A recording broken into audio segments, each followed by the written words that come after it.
This is my 2007 Toyota RAV4 V6.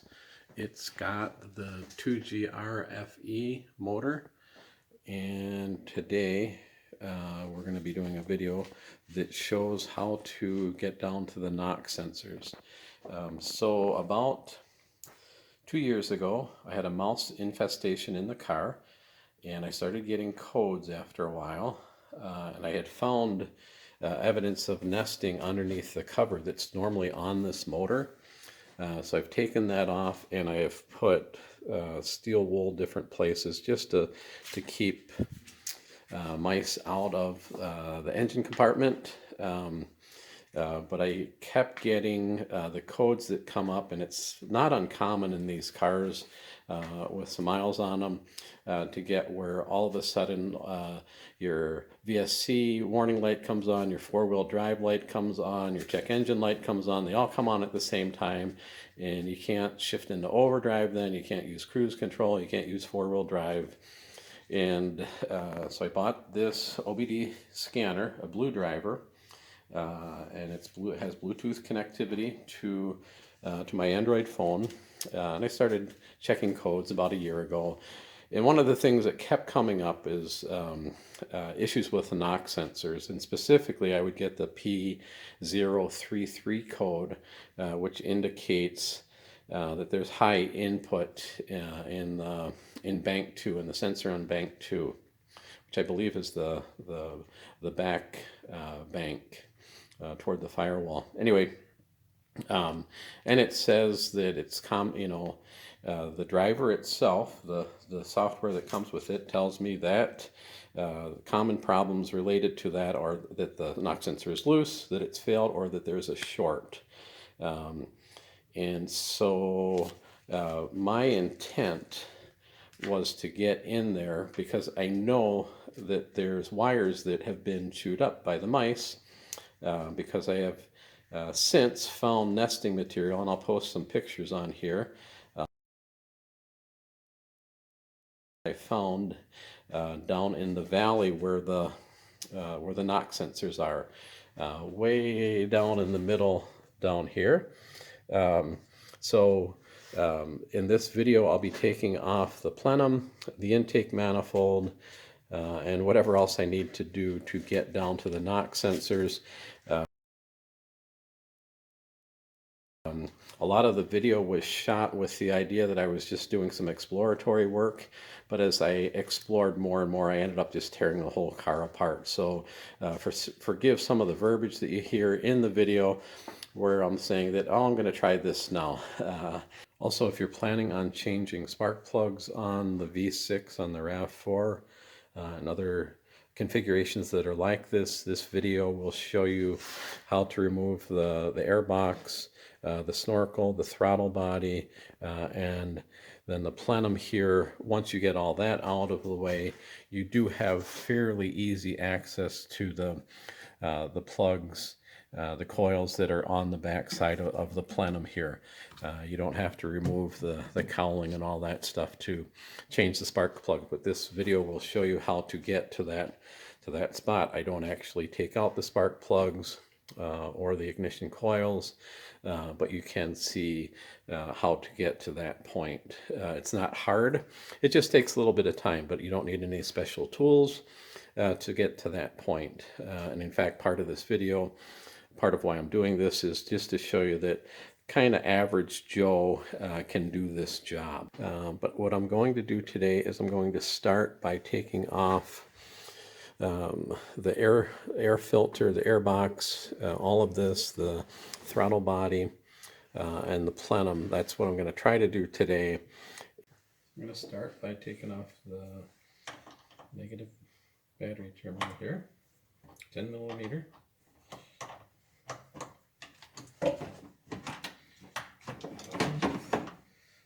Then I'm going to start to take off stuff from the air box here.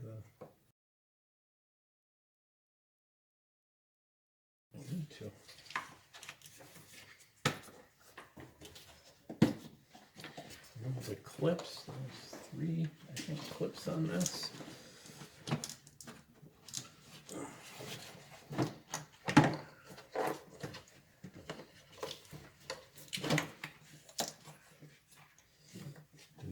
hoses here, vacuum hoses, or maybe here. Remove that one.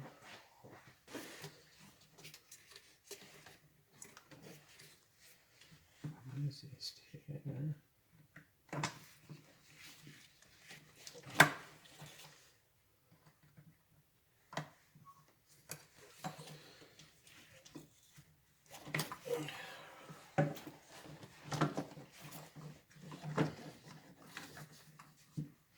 Move this vacuum hose here.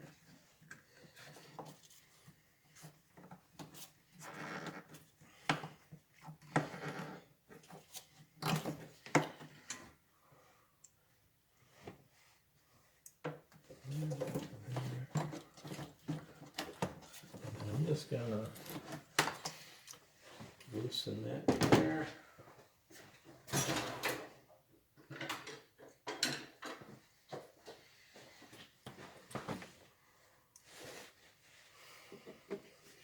Loosen it at the throttle body here.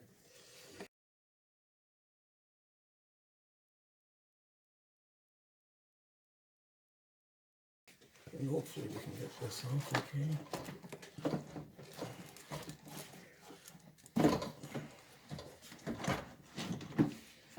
Should be fairly free now.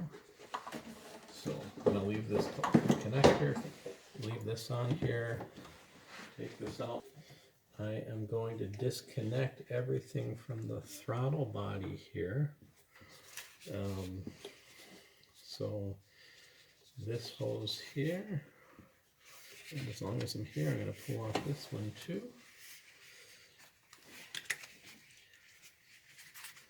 Set them aside, I hope. And so next I'm going to take off the throttle body, and the throttle body is just held on by 4 10mm bolts there. So I'm going to do that. There's a couple other connectors there that I'm just going to leave on it for now to see if that will, if I can get that to work. So make sure they're not too encumbering. So it's 10mm.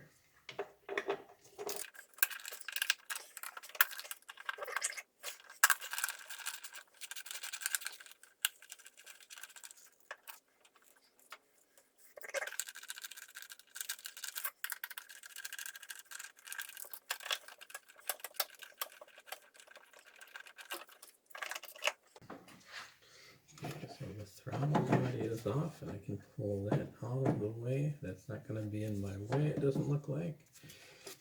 So now I can look at taking the, just take this off completely. This is kind of in my way.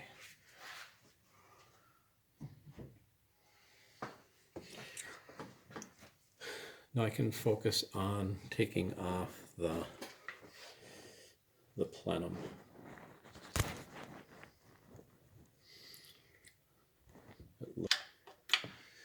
There's two 10mm bolts. And the 40 is too big, so we're going to go with the 30.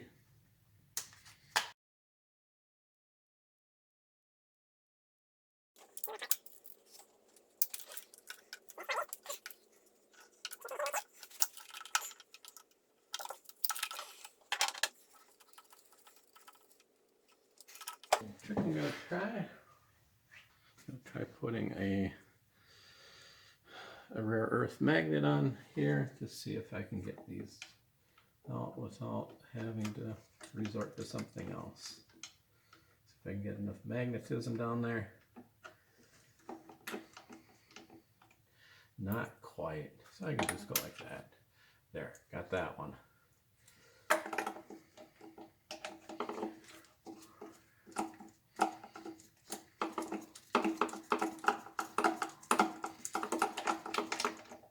Rare earth magnets are nice to have around the shop. So you can do things like this. You can tape them onto different things so that something that you might need attached to the metal surface will stick to it. They're just super handy for pulling nuts and bolts out of tight places. So again, it's 10 millimeter.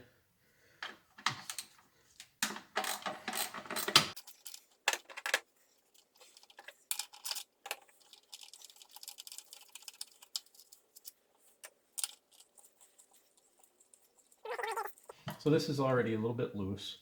What I have to do is remove the brackets back on the back side here. So I'm going to work on that now. If you reach back here, you feel there's a bracket back here, and you can feel a bolt sticking out at about an angle about like that. So the top of the head's right here where my finger is. There's another one that bolts in, because one attaches the bracket to the motor way in the back, and one attaches the bracket to the plenum here. But we know it's a 12. So I was able to get to the one that holds the plenum to the bracket. So this just goes to the master cylinder here. That's one less thing on the way back here. And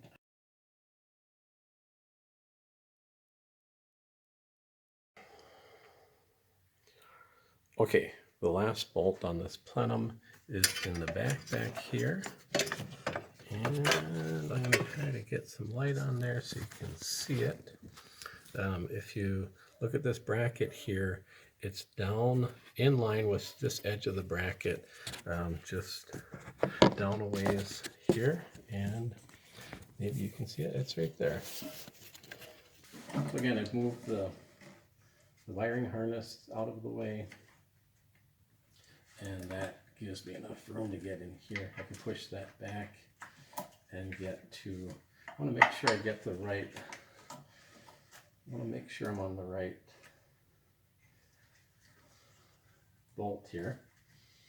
So again, it's the one right down and below this bracket here. It's right there, so I have that on. I'm going to try to get the extension on. Try to.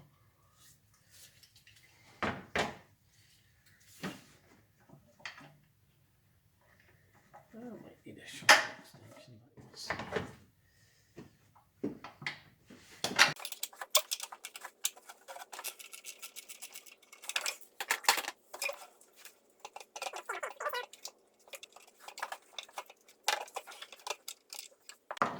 There's that.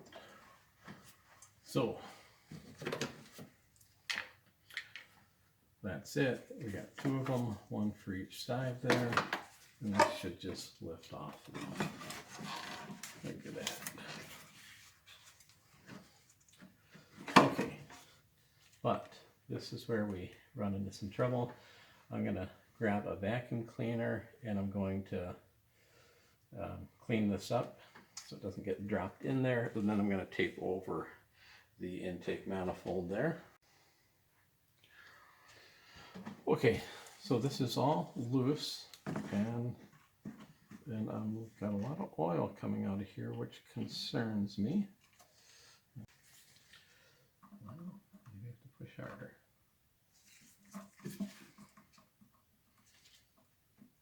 Oh yeah, that's what it is. Just need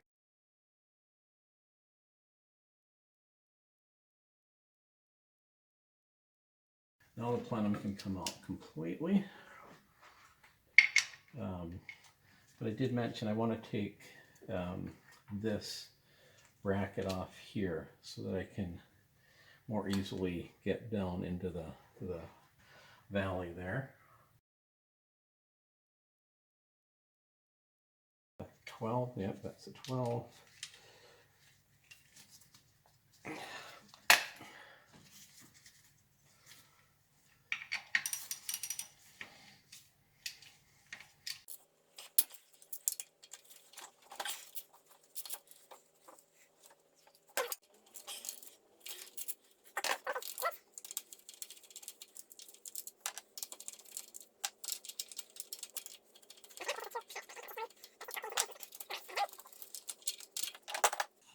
Okay, I did some investigation and there is less damage that I can see than I thought there might be.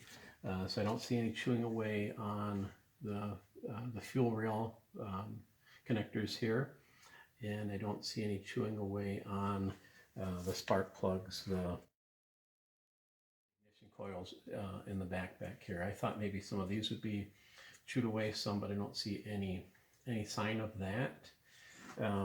So, and it's early enough in the day, I've decided I'm going to disconnect the fuel rail here on this side, pull the bolts here for the intake manifold, and lift the intake manifold out into the back. I'm going to give that a try. So what we've got here is two 14mm nuts on two different studs here on both ends, and then there's two different T40 Torx bolts holding the middle of it. So I've got my 14 and I got my 40 here, and I'm just gonna tear into it. I'm gonna take these off first.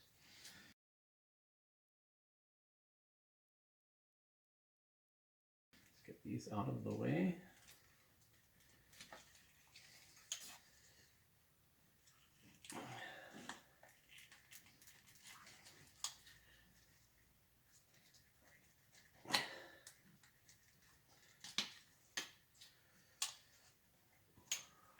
Okay, there's that. And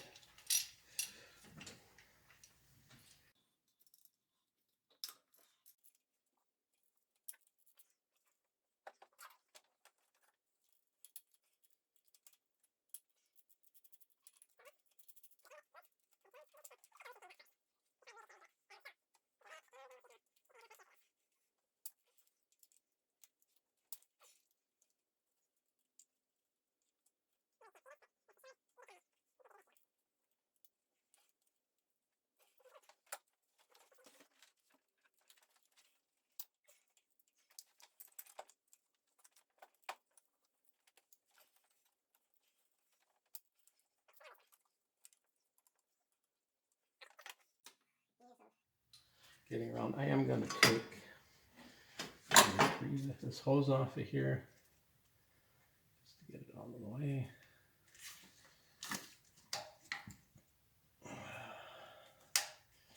Oh, come on.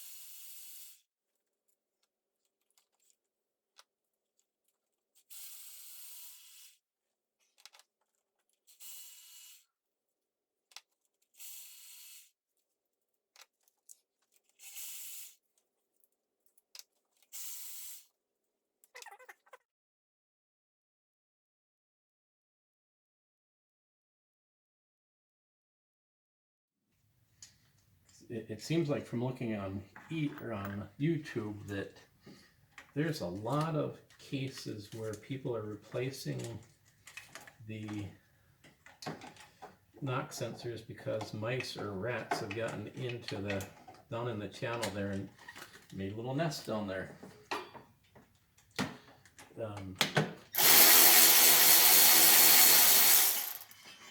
The mice up at my cabin in northern Minnesota, the mice do prefer the Toyota. I've got a couple Chevy pickups, they don't touch them. We've got a Nissan, they don't touch that, but they love this car. And I don't know why. I don't. Okay, so this should be loose now. Oh, except for not. How did I miss that one? I guess I missed one. So if I missed one, I must have missed two. Tape that up a little better. So yeah, there's two more Torx bolts right here, there and there. So I'm going to take them out. Strip ahead yet.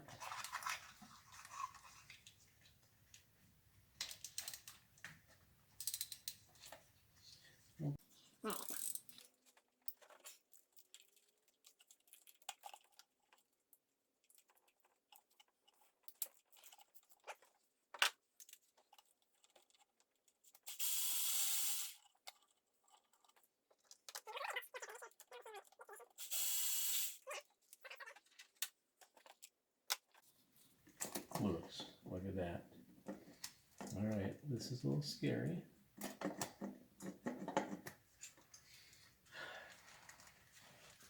So this is the fuel line coming in. I don't want to disconnect that. And I could disconnect these, but I think I think I can just lift this. Not too much difficulty. And set it back here. Out of the way. Okay, so what I did was cleaned up in here and then stuffed paper towel down into each of the ports, and then taped it up. So there's three strands of tape on each side, one in the middle and two on the outside. It might be overkill for some of you, but I've dropped stuff into places that I should not have dropped things before, so better to be safe than sorry. So this is our first look at the actual knock sensor. So here's the one for the rear bank. I think that's bank 2, and the one for the front bank is right here. You can see the harness goes off, and there's the other one there. So that's the two of them, and you can kind of see that I'm not seeing any apparent damage to the harness or to the wires leading up to the actual sensors, which is good news. I'm going to pull those connectors off and take a better look at them, and then I'm going to test the sensors and make sure that they are in fact bad. And so I'm going to do that and we'll return. Okay, so I got in there and I pulled off both of the connectors for the sensors.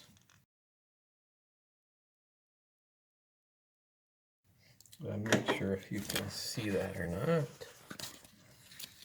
but there's the one sensor, there's the connector, and the other one is in here, and there's the connector. So I've pulled those two off. Both connectors look like they're in good shape. No sign of chewing, and the wiring harness itself, from what I can see, looks good too. So I'm going to pull the two knock sensors out. So there's that's a 12 millimeter and a 12 millimeter. I'm going to pull them out, and then we're going to test them. I am not going to be able to get that socket on there.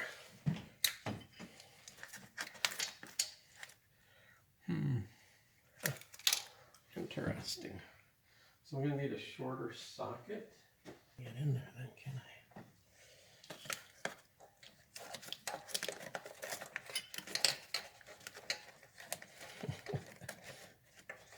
All right, this is going to be interesting.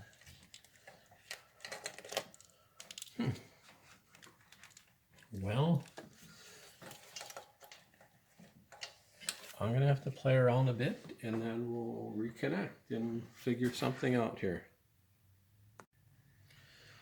Okay, what I had to do on this first one was use number 14 angle wrench like that, and I was able to get it on just enough down here that I could get just enough of a turn to break it free, and then I put just a regular open-end wrench on it and was able to get it loose enough that now I can loosen it up and take it out of here.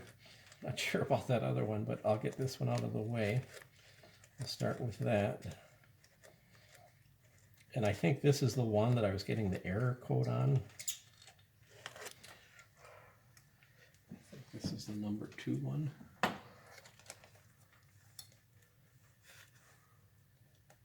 And there's our precious little sensor. That's what it looks like. So getting the forward sensor loose was a bit of a problem. What I ended up using was a grip tight socket. So it's a shorter one and a small ratchet. I was able to get down in there. I still couldn't get enough torque or enough leverage to actually move it to loosen it up. So I did need to use a little cheater bar, but I was able to break it free, and now it's loose. So I'm going to take the second one down to here now.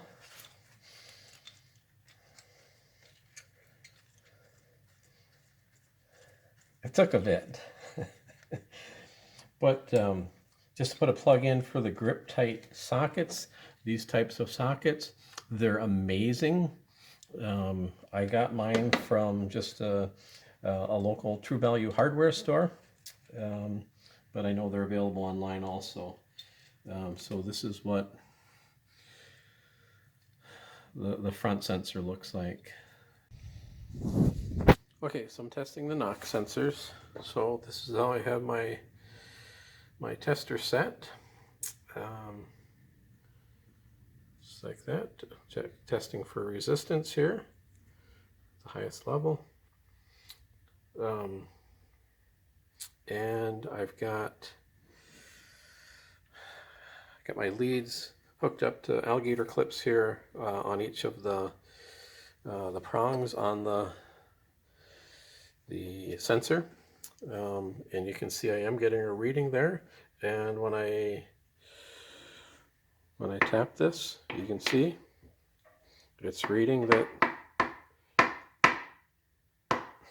stuff's knocking. The sensor's working.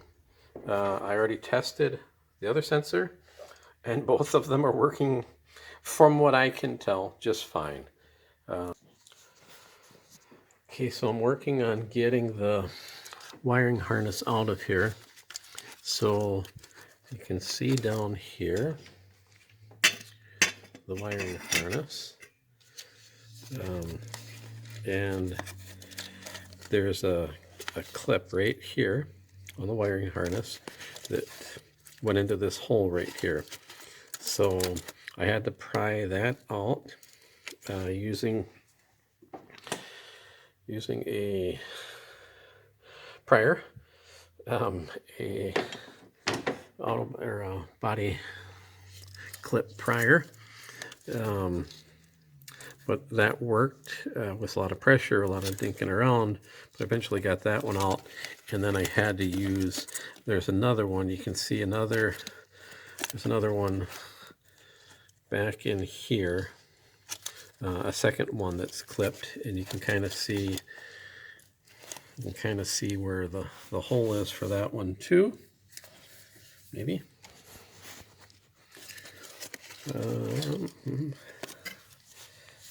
Anyway, but there's another hole right in there that this clip here was in. I pried that out, and what I used for that was I used my right angle pliers, or my 45s actually. I was able to get in there and get a good grip on it and just keep twisting it and twisting and pulling. And eventually it came out. Now this one here, the main connector here, on the engine side, on the firewall side I mean, that one I had to use the pliers, just straight pliers, to pull that apart, but then it's on a clip here that I'm having trouble figuring out. So I'm going to remove this bolt here and just take this whole clip off, and then I'll have a clear view of what's hanging up. I don't want to break this this thing right here on the side of the connector that's holding it onto this plate here. So I'm going to take that plate off now, and that's a 12mm bolt right there. And then the whole wiring harness will come out, and I'll show that to you. So I got this bolt here loosened up, the one that's holding the bracket that holds the wiring harness for the knock sensor in place. So there's that, and then the wiring sensor harness. The